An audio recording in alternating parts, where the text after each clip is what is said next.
Même si parfois les théories du complot sont différentes les unes des autres, elles ont une série de points communs.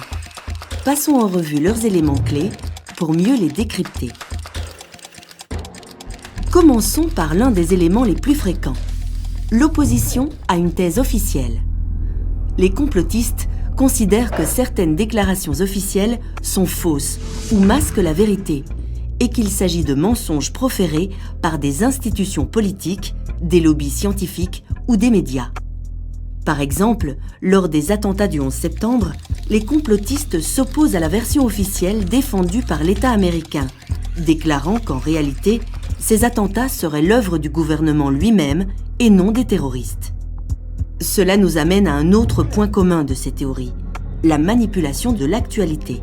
Pour les complotistes, la plupart des événements de l'actualité mondiale sont manipulés. Le monde est dirigé par une organisation secrète qui conspire pour ses propres intérêts. En 2012, le terroriste Mohamed Merah assassine plusieurs personnes, dont des enfants, avant d'être abattu par la police. Pour les complotistes, c'était en réalité un agent secret français qui a été sacrifié afin que Nicolas Sarkozy soit réélu président. Troisième point commun, le hasard. Selon les théories conspirationnistes, rien ne serait dû au hasard. Si un tremblement de terre a dévasté Haïti en janvier 2010, ce serait la faute des Américains. Ils auraient déclenché accidentellement le tremblement de terre en réalisant des essais avec une nouvelle arme sismique top secrète. Les événements qui semblent les plus anodins seraient en réalité liés. Les versions officielles de décès inattendus sont ainsi souvent remises en cause. Lorsque Lady Di meurt d'un accident de voiture à Paris en 1997, certains pensent que c'est plutôt le résultat d'un complot organisé par la famille royale qui désapprouvait sa nouvelle relation. Quatrième point commun, l'accumulation d'arguments pour confirmer leur théorie. Même si ceux-ci n'ont pas de rapport entre eux, leurs arguments donnent l'impression qu'une autre explication s'impose. Les faits qui ne conviennent pas à leur thèse sont ignorés. Ceux qui la contredisent sont niés.